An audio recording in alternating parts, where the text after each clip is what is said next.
Really quick before this episode starts, I want to give a trigger warning. I talk about drinking, drugs, alcohol, assault, and a couple things like that. So just be ready. I'll be talking about those things. Nothing in real graphic detail, but just know I'll be talking about them. Hello and welcome to episode 4 of Harris Hikers Pod. So today I kind of want to dive in a little bit to sobriety. Why was I just about to say prohibition? Well, I guess I could have. Maybe I'll title this episode Prohibition. I haven't posted too much about this on the internet, though I know that if you followed me for a while, you might know that I don't drink, I don't smoke, I don't vape, and I don't really do substances or anything of that sort.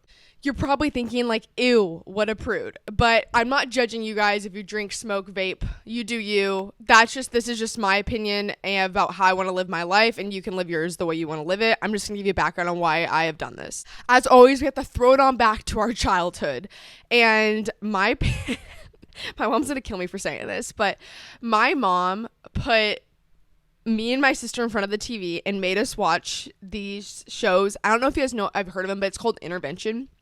And Intervention's this show where it's like these people will take these drug addicts and alcohol addicts and they will like put them through like rehab and like try to get them better, but like 99% of the time they don't get better. But like it's like really like graphic and kind of scary. And so my mom literally made me and Delaney watch this growing up.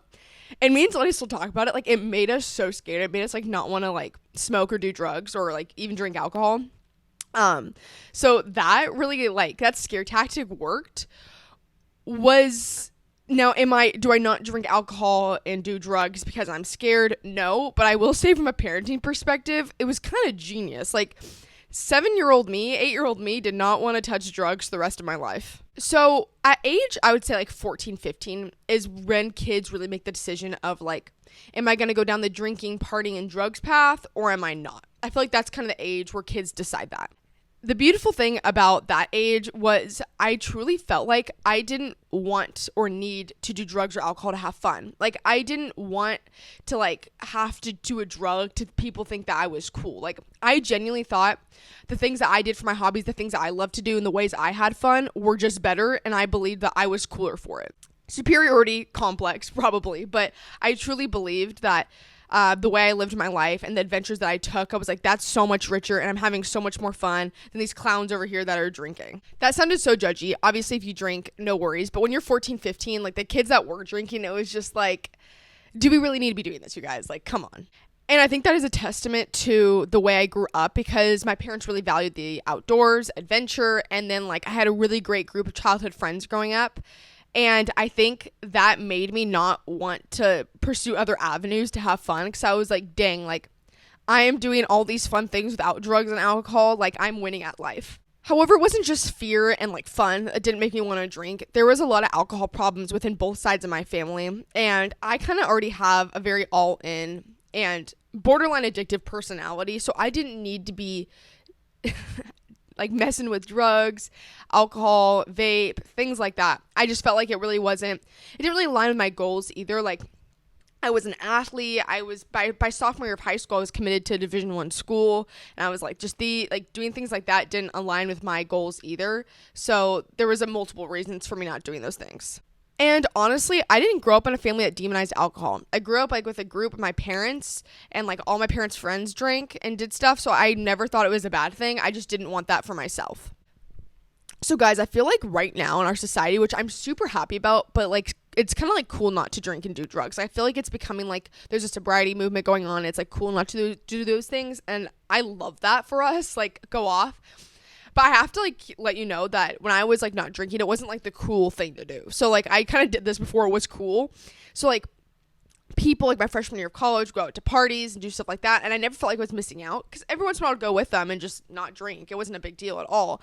But I think like my freshman year of college really solidified why I don't drink because like the amount of like being hungover I saw with like the girls around me, and then like they needed alcohol for their personality, and then making a bad decision with the dude because of alcohol, and I was just like, yeah, maybe I made a really good decision here. And I will say it's kind of sad that society normalizes drinking in college so much and like to have like that college experience. I feel like college was so rich and valuable for me and my sister too, and we both had great college experiences without alcohol. We did go to both went to private Christian universities. However, I just really felt like that you didn't need alcohol to have fun in college, and I know like that's a really important experience for some people, like to like see the world in that way, and that's fine. I just felt like that at the end of the day, I really just didn't feel like we needed it. We didn't need it to have fun. We didn't need it to do things we loved. And also, like, I feel like you get to see, like, people's personalities and get to know people better when alcohol isn't involved, because you get to see their sober side. You get to see, like, what they want to do for fun, like, what of a conversationalist they are, like, who they are as a person, instead of, like, just going, like, oh, I party with them and drink with them. Like, and that can be fun. Like, and if that's what you're doing, like, that's fine. I'm just, like, I feel like you really get to know people better when alcohol isn't the central focus of the relationship. In college, I had a friend where, like, while everyone was out partying, we could literally get up at, like, 4 o'clock in the morning and go hike, like, the biggest, baddest trail we could find in the area, and that was, like, our version of fun. And I get that version of fun isn't for everyone, but, like, we were truly living our best lives. And college is one of the, like, best times of your life, which, honestly, maybe I need to make an episode on this, because I would say some of the worst years of my life were in college, too. However, like, some like the really rich experiences you get of like independence and like exploring the world can be in college. So long story short, if you're watching this and you're like younger and you're debating whether you want to drink or not, just don't let anyone pressure you into that decision. If you don't want to, you can have fun without alcohol. You don't need alcohol to be socially accepted. And if someone needs you to be drunk or buzzed to like you, then they're probably not your friend to begin with. Like I said previously, as a college athlete, drinking didn't align with my goals. I had a beach volleyball practice at 6 a.m. So like, and it was Monday through Friday. So it was like, okay, like the only day you could really drink if you did want to was Saturday, but then you'd be like probably messed up by Monday. So just like as a college athlete, it's hard, like very difficult to include like party culture into your life, because like a lot of it has to do with your sport and performance.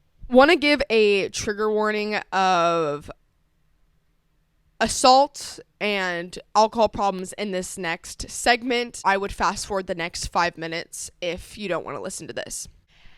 And then experience number 2 that really solidified my decision not to drink was I was camping. This actually was pretty recent. This was like back in 2019. I was camping. Our family goes camping every summer. In South Orange County area and by the beach, and one of just a friend, an older friend of one of the people in my group, they was invited to like this camping experience, and she was the girl that was invited was already like a little bit crazy, a little party, did drugs, so I'm not really sure why she kept being invited back when that wasn't really the vibe of our group. But so she was one of the mom's older friends, and this truly like changed my brain chemistry. Like this was like a turning life moment for me. Like, so basically, again, trigger warning for what's gonna come. Basically, she like got belligerently drunk, like so drunk. I was asleep in my tent because of course I had like a 5-mile run in the morning. So like I was asleep, and it was like probably like 10 p.m. And my sister was asleep in the tent too. She comes over, she goes like and walks over to her tent, and it's like starts coming into our tent and like screaming and like yelling at us, and then like laughing. It was like super creepy. And then like she literally jumps into bed with me, is like grabbing me, but like, and like my first inclination was to be like, okay, like, well, she's a friend of the group, I don't want to like hurt her. But then, like, she was, like, touching me, and you know what that means. She was touching me, and she, like, rolled me over in the side of the bed. So now I'm, like, caught in the side of the bed, like, with, like, there's the side of the tent. So now I'm caught in between the air mattress and, like, with her in this, like, crevice. And I'm, like, trying to get out. And then I finally get up and, like, get out. And then me and Delaney, like, kind of make a run for it because, like, also, like, this girl was, like, really unstable. Like, her husband was kind of weird. So we're, like, okay, like, we just didn't know, like, what was going on, like, who was there. We just wanted to, like, leave. Like, we needed to get out of the situation. So I get up. I'm, like, so Delaney's now awake. And I get up. And so this girl gets back up over the air mattress. And me is immediately running out. She's, like, still, like, grabbing. I think she, like, pulls down, like, the back of Delaney's pants. you guys the best part of the story. Delaney, okay, you have to know Delaney this. Like, Delaney, like, her first inclination isn't to be violent, so this is what makes the story way funnier. Full roundhouse punches her in the face. Like, normally it's something I would do. Like, that's normally me, but for some reason I was like more of like get out than like fight back. And she literally like full on punches her in the face. I'm like in full disbelief. I'm like, I cannot believe this just happened. And it was just like, it was the most shocking, but now obviously in the moment, like the whole experience is very traumatic, but like that, now looking back, it's so funny. It's like so funny to think about her punching this girl in the face. And also, I've never seen this girl ever again since then. But basically we get our keys and phone and like run, and we get our car and drive back home. It was like an hour drive back home. And so that experience also with the drunk person, I don't know if that's official being assaulted, but it was close to it. It was definitely on the border of being assaulted. And yeah, that experience really affected me, and that really solidified, like, yeah, I'm not getting involved with alcohol. Like, the fact that someone could do something like that to another person, and then not to mention, like, the people that were, like, there and, like, didn't do anything about it. Like, there's a full group of people that, like, just let her go in the tent, that just, like, let her do what she did. Like, that was so, like, tough. So that's also another reason why that I don't mess with alcohol. So there's a lot of reasons to do with my sobriety, and while there is some traumatic experiences, most of it does have to do with, it just doesn't align. Like, if I had to give an overall answer, it just doesn't align with my life goals. Like, I want to be a good wife. I want to be a good friend. I want to be like someone who like really prioritizes their fitness, and like as an athlete, like I care about like being healthy and all this stuff. And so it's like alcohol doesn't always align with that. And I'm not saying you can't drink alcohol and be all those things. I'm just saying from my perspective, with not having alcohol, not having drugs makes those things a lot easier for me. And I'm also a Christian, and I'd hate to say or do something as a Christian that would like, I would do something while I was drunk that made someone like be like, oh, that's how Christians act, and then like give a bad name for us all. So that's kind of where I'm at with my sobriety, the prohibition, if you will. I also need to talk about a specific turning point in my life that really made me not strive to be the cool person, like try to be accepted, try to be popular. Like, there was a specific turning point in my life. I remember like being like, I don't necessarily want to be the popular person. I don't want to be the cool person. Like, I want to be me. And that's that moment. And I'm really, really glad this happened to me a lot earlier than most girls. So I am thankful to God for that, because this really changed my life. So there was this girl in junior high, and this is junior high, probably like 5th, 6th, 7th grade. I was still like trying to like be liked, be popular, not popular. What does that mean in junior high? I don't even know, but I was still finding myself like every girl does at that time of life. You're like, who am I? Like, what's my identity? What's my role within a friendship? And I remember so specifically, like being like very embarrassed all the time, and it's just a hard time of life. Like, that's puberty's going on. There's a lot to unpack there. But I remember specifically like trying to be cool, trying to be accepted, and just like feeling like never enough. And the turning point for me was in 8th grade. It was probably 7th or 8th grade. I don't remember which one, but there was this girl, shout out to her. You know who you are, Michaela. I don't know if you ever listened to this, but shout out to Michaela. She basically was a girl who, very athletic, very beautiful, but she like, she was so obvious she didn't care what other people thought. Like, did not care what other people thought. Like, whenever it was dress up day, she didn't try to look hot in the dress up day. She tried to look like, she tried to do the dress up day funny. Like, she was very much truly authentically herself, and it really impacted me. Like, I was like, I want to be that. Not like I want to be her. Like, I wanted to be like truly me. Like, she was truly herself. So I really started diving into who I was and being like, okay, like, I love the color pink, so I'm going to wear all pink. I don't like makeup. I'm not going to wear makeup. I love these cargo pants and tie-dye shirt. I'm going to wear the cargo pants and tie-dye shirt every day. So I really started tapping into who I was as like a person, and like stop trying to like live for other people, making the shift and just being like, I'm living my life. I'm doing my thing. Screw everyone else who has an opinion. So I no longer was trying to be popular and doing my own thing, and very much carried that into high school. And in high school, and still now, I go by the beat of my own drum for sure. And I have for sure to thank that girl for that So maybe I'll send this link to her and tell her this. But yeah, so then I think also that really affected my decision not to drink. Too, because I was like, no, I feel like a lot of girls, when all of a sudden they are in high school, they feel pressure and they want to be cool and popular. I was like, screw the popular people. Like, I'm doing my own thing. Like, I am like, if I don't want to drink, I'm not going to drink, and I'm not going to let anyone tell me that it's cool, because I believe what I'm doing is cool. I was like, maybe I was a little bit delulu.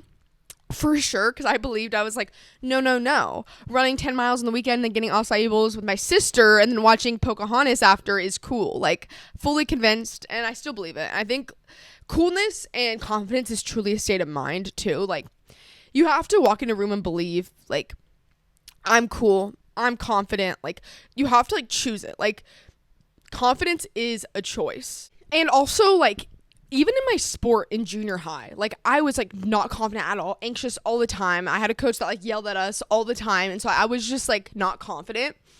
And then, like, once I had this mindset shift, I mean, I was still getting a little anxious, but, like, I, like, began to, like, become a little bit more confident. But I was becoming confident because I was choosing it. I was like, no. The Lord made me perfect. I am confident. I can own the room. I am the coolest person here. And it wasn't coming at it from an arrogant standpoint of view, but sometimes you just gotta, those affirmations, you gotta say them, because they really do make a difference, especially for a young girl. And I'm really thankful that I had this experience and learned this so early on, because I feel like a lot of girls are still struggling with this type of thing in college. And I was like, so thankful that I've kind of like learning that type of like confidence and love for yourself is like a journey. Truly felt I nailed it by the end of 8th grade and going into high school, which I feel like as you have your identity set a little bit more firmly going into high school, that can solve a lot of problems for themselves. Another thing is surrounding yourself with people who don't drink. I have plenty of friends who drink. I love my friends who drink. They're awesome. They're amazing people. No hate, no judgment. I love that for them. But I also think it's important to have friends that don't drink. I'm really blessed that Bryce doesn't drink either.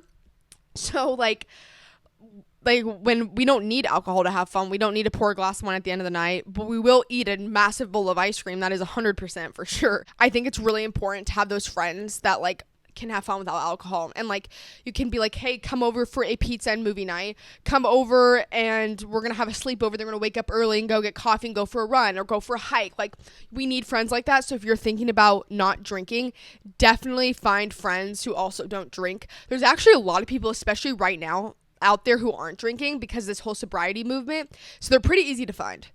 I have to conclude this episode with one last story about drinking. So I have drank before, but it wasn't on purpose. I was like 7 years old, and my parents were going to Lake Havasu, and they like, you're not supposed to have like, I don't think you're supposed to bring like vodka on the lake, but they either put vodka or tequila in a water bottle. And I fully believed that it was water, and so I ate something spicy and I started like chugging, and I think like I probably only had the equivalent of one shot, but I remember like kind of feeling, I remember being like, I feel a little weird. So that is my one experience with alcohol, and maybe that's also another reason why I'm not going back to the alcohol scene. Anyway, that concludes today's episode. Please subscribe to my YouTube, follow me on Spotify, and share this with anyone you think would like it. And I hope you guys stick around because I'm really liking this podcasting thing, and thank you for supporting me along this journey.